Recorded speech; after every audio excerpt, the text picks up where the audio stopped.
माई हो गई मम्मी।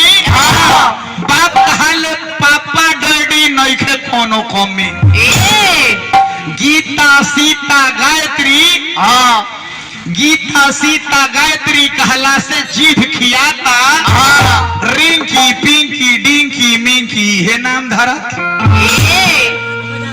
देखो तनी ना केवल ये तो पिंकिया रिंकिया डिंकिया सिंकिया होता ना ऐसा। तो सीता गीता गायत्री कहला पर जीभ खियाता। रिंकी पिंकी डिंकी मिंकी हे नाम धराता। बउआ बैठ बैठ बैठ।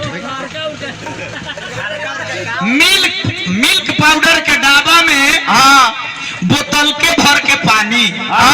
मिल्क पाउडर के डब्बा में बोतल के भर के पानी। तो बोतल के लइका कैसे बाप माई पहचानी। भर जीवन तो बोतल धरैलो पाउडर के दूध पियलो लागत जुतवा से तो कहत रे बेटवे नहीं खेचिन। तो मिल्क पाउडर के बोतल मिल्क पाउडर के डाबा में बोतल के भर के पानी। तो बोतल के लइका कैसे बाप माई पहचानी। माई के छाती के अमृत छीनलस जूस मौसमी। बाप कहले पापा डैडी नइखे कोनो कमी। हो गइल बना ऐसा भैया हो गइल बना जी। टीवी सीडी अब बुढ़वा लावे काला मेहंदी बुढ़ियो हेयर डाई। ऐसा फैशन करवता हम नहीं कह ऐसा भइल बना जी। टीवी सीडी देख के माथा गइल बौराई। अब बुढ़वा लावे काला मेहंदी बुढ़ियो हेयर डाई। हाय बाय के फेर में भूलल लोग जयरम में आवत खनी जात खानी बाय। अब गोड़ लगा जी होता ना ना ना। हाय बाय के फेरा में भूलल लोग जयरम में। बाप हो गई ले पापा डैडी नहीं खे कवनो कम में। कुछ नीमन कह ब्यास प्रणाम प्रणाम प्रणाम ब्याह जी। तोर लाज ना लगई थी वह तोरा मुंह में लाज हो कि ना। बना मंडली बना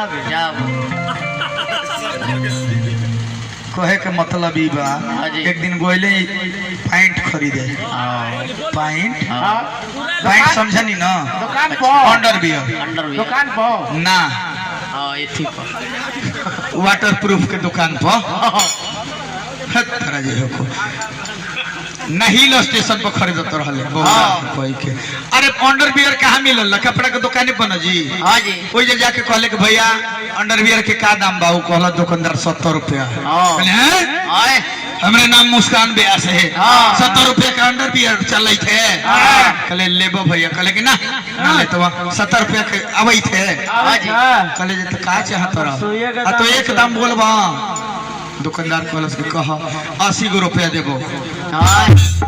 अरे ना भैया इतना पन्ना होतो तो एक दाम अभी बोले थी पूरे 100 ले ला लेकिन दे दो एक से कम पन्ना होतो। वो कहलस जे बौरा हले भेंट भइल बा ले जा। कहलस कि जब चमकीली में ले ले पैक होके कहले दुकानदार भैया एक गारंटियो है। तो कहले जब महाराज 100 रुपया का चीज है गारंटी खोजत रह।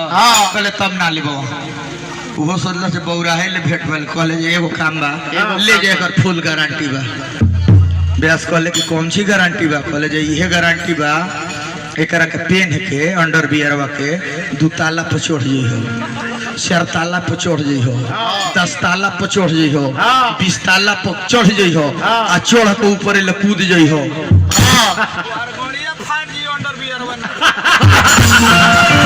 इहे फुल गारंटी बा। इहे गारंटी बा तो बौरा